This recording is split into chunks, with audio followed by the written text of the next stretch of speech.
This is David, Wireless Communications, Judgment Day News. We're having a conversation right now I'm trying to set up with Lewis. Okay, we're putting you on speakerphone here. And I'm filming at this point. And Ron's holding, we're getting it set up. So say something so we can check our audio. Are you there, Lewis? Yeah, I'm here. I'll say something. I was saying something to myself before the phone rang, and I forgot what it was. Okay, well, was it important? Everything's important. All right, so let's talk about what's most important of everything. Oh, I ask Ron that question. How about we start with a smaller subject? What are you up to there, Lewis? What's going on? This is Lewis Lasowski, SOS Lasowski. Ran several times as a political candidate and has a garden which is producing massive amounts of food. And this is David Shabeb. Okay. Let me talk about it myself anyway, because I know what I'm doing here. You know, like I am on a farm 16 miles north of Cache Creek, Fred Jacquelin's farm, and we are producing a lot of food here on a very small acreage. We know how now. I know how to set up a viable farm that would produce a lot of food quite easily, and use agriculture to solve a lot of our social problems that we have in society. And so, where are you located? We don't have much time here, and so I'm just going to direct people. I'm in Cache Creek right now. What's your phone number?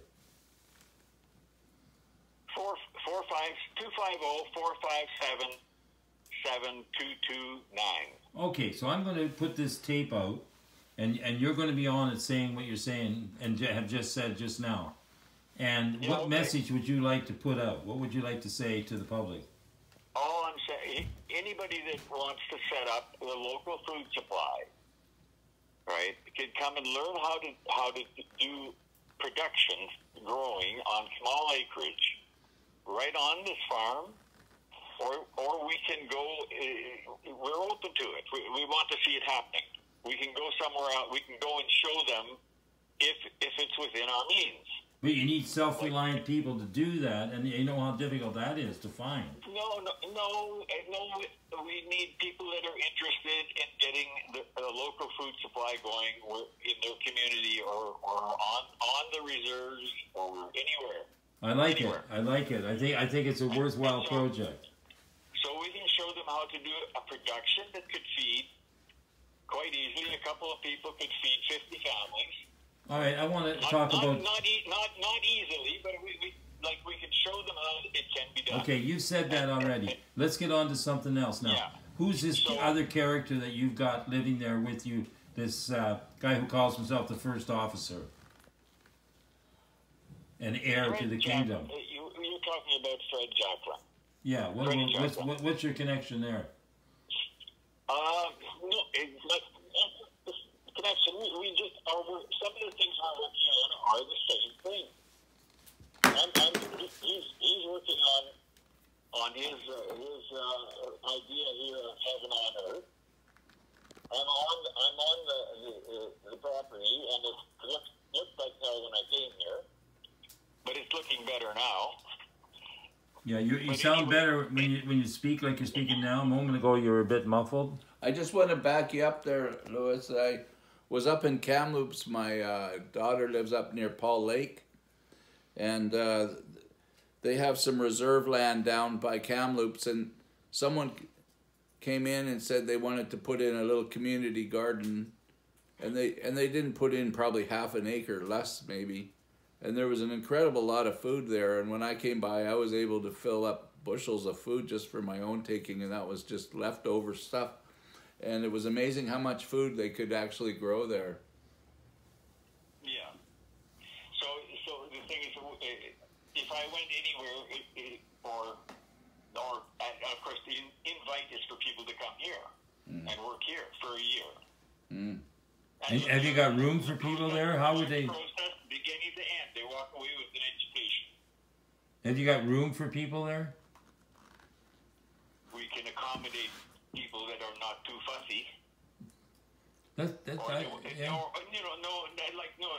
people want to come here, they basically have to be able pretty much to take care of themselves. If we came, like we have a camper truck, we're fully self-contained. We could, but I would come for a visit. I doubt I would come for a year. And I'm not really a farmer or anything. No, but you can. That's just not a structure. Yeah, I know. No, I'm starting to get your picture, Louis, and I like it. And I spend a few days, spend the weekend. Yeah, Whatever, well, every now and then when they feel like they can come in and get groceries anytime they feel like.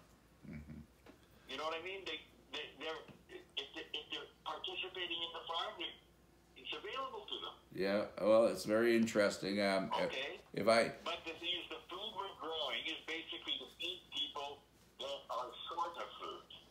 yeah. Well, the quality of food, I'm sure, is So for superior. We're not trying to make money here, but if money has to be made to cover whatever needs to be covered, then some money has to come in.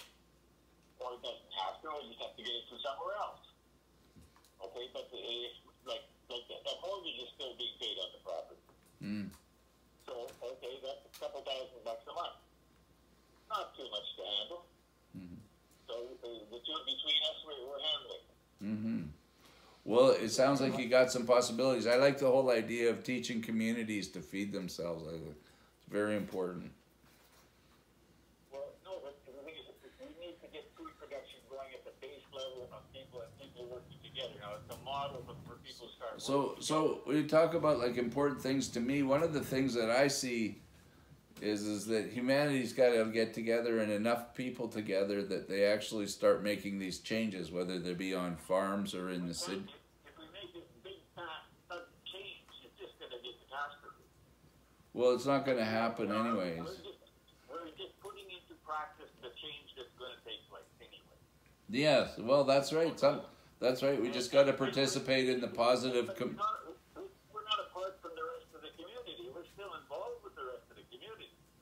Yeah. We're still going and spending some money over here for some things that are more practical for us to get that's made Yeah. at this point. So, and we're contributing to that community. Well, you know, I always admire the gardeners and I support them in every way I can, and especially the smaller gardeners. I hate that we're kind of. These gardeners don't need any fucking support. They got lost. No, what I'm saying is that like we do need to garden the world. I mean, we have to get together and we got to figure things. We need to feed all the hungry people. You know, Food. yeah. Food. We need to bring nutrition. You're talking about nutrition, not food. And taking care of our environment at the same time. Yeah, yeah. Well, I mean, sure do believe that. Change our agricultural practices right across the country because we have to. Yeah. Well. If it's going to carry on, we can't keep poisoning it from the field in Ontario right to the Rocky Mountains. Yeah. Right across the whole country. That's millions of liters of Roundup and all that shit every year. Oh God. 5 times over. You're gonna send me into a dark spiral, Louis. I don't. No, but this is what we're bringing in. Bring in the change. We've got to. It seems like we have to be just like the dandelions growing between the rocks and the cement. Well, don't step on my dandelions, okay? Yeah, well. They're my favorite vegetable. I think, you know, like in everybody's heart, a lot of people don't want to have anything to do with the garden. I think there are people that are very natural gardeners. You know why you don't want to have anything to do with the garden? Because they never experienced the garden. And the thing is, when I went to school, you know who was the lowest level person in the community? The farmer. The farmer. Don't want to be a farmer. I've had a lot. I've had some experience with gardens and farms and having. People and all that shit. I've had a lot of industrial farming. I've done chicken farming and dairy farming, and I've had gardens when I was a kid. And I hated the hoeing and the picking and the. Oh, I didn't like it either. Say when I was forced to do it. Yeah. But now That's the that I'm key. not, That's the I like key. doing it more than It's got to be anything else. willing. You know, I got my own path of craft and creativity. I have things that I can do that I it's easier for me to buy quality food. Apply apply it. Yeah. Apply it to that transition that we've got to make. Yeah, well, I think a lot of things are in flux in this world. I'm living in a camper van on the Dallas Road with really hundreds of other people in cars and I'm tents. And living in my dryer. yeah, in your what? He's living in his dryer. Dryer. Food dryer. My mushroom dryer. Oh yeah, well, that's nice. Yeah. Well, you're connected to the ground, and I I'm am. really comfortable. I hardly need any wood. Yeah. And I think a truckload will last me all winter. Yeah. How's the mushroom picking been? I never even went and looked this year. Wow. Wow. I've been in the garden full time. I really didn't have a choice. There was so much stuff going on that needed to be caught up with. It would be something to see in full flower, so to speak. Oh, I got pictures there. It was just gorgeous. The transition. The crops were mostly really incredible as far as I've ever seen. You know, I love to cook. That this guy's got here growing, and it's a little bit different than other people do it. Oh yeah. And it works. In this country. Well, I hope I one day might be able to see it. I'm interested. I really come at food like from a cooking perspective. I love to cook, and I love to eat good food, and so. I just planted about 3,000 shallots. Yeah, nice. Ron would never agree with Fred's kitchen. Why? What's wrong? He's got to rebuild that place. Never mind the kitchen.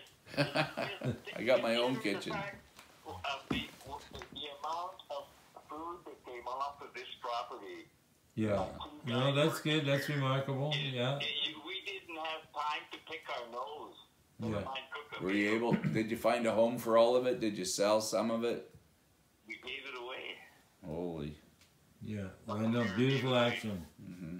Beautiful. It all went up north. It's a good action, and it deserves exposure. Given to First Nations lady that's trying to get agriculture going in her community and get things going in the Native communities, and there's a possibility that I'll be working up there with them next year.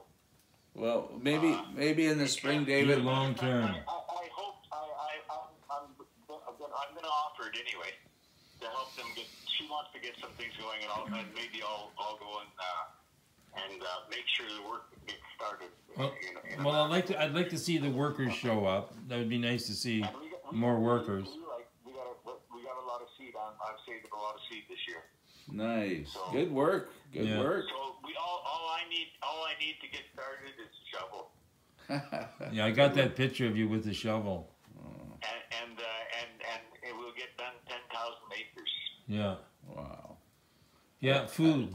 I like your and vision, good company. Louis. I never understand. No. The thing is that this is part of the plan. There's a 10,000 acre parcel in Manitoba that's waiting for somebody to do something on.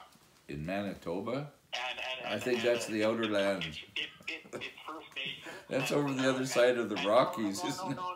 Just a minute. I'm working on putting together a crew. We got, if we ever could, you're already doing it. If you just caught fire, you could have everywhere. How much reserve land is unused? Oh no, the thing is, a lot of it is being used. Yeah. It's being used by corporate, by rented farmers renting the land. Oh yeah. Well, I know lots of acres covered in blackberries and scrub bush. GMO foods on it, and paying the natives about $30 an acre. Oh God. Well, there's also the trailer parks. On the reserves. Yeah. Well, money has a way of messing everything up. Yeah. No, the land is there. The thing is, it's just the ideas and the motivation. Yeah. To get people motivated. Yeah. It's the inspiration. If that First Nations place does it what I'm talking about. Well, if everybody just did the best they could, like you're doing, Louis, they'd be all done. Because they're Central First Nations group in Manitoba, and they're the Long Plain Indians.